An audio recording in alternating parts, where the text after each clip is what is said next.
1913 সনে মাস্টার মহাশয়কে স্বামী তুরীয়ানন্দ একটি চিঠিতে লিখছেন, শ্রী শ্রী মাতা ঠাকুরানীর কুশল সংবাদ এবং তিনি ইতিমধ্যে কলকাতায় আসিয়াছেন কিনা জানিবার জন্য আমরা আগ্রহান্বিত হয়ে আছি।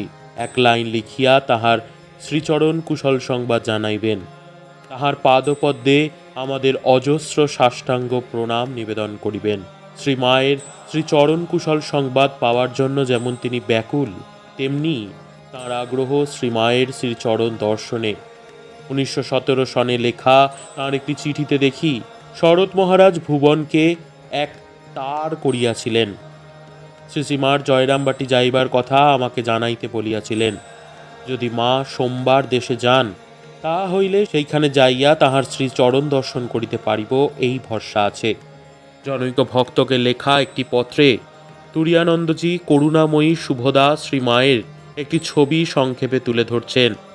শ্রী শ্রী মা শীঘ্রই কলিকাতায় আসিতেছেন, ইহা মহা আনন্দের সংবাদ। কত লোকেই যে তাহার পদপ্রান্তে আসিয়া জুড়াইবে, তাহার সংখ্যা নাই। ধন্য মার কৃপা, আর কি সহনশীলতা! বেজার ভাব আদৌ নাই। দিন রাত নিরন্তর লোক আসিতেছে, আর সকলেরই কল্যাণ করিতেছেন অকাতরে।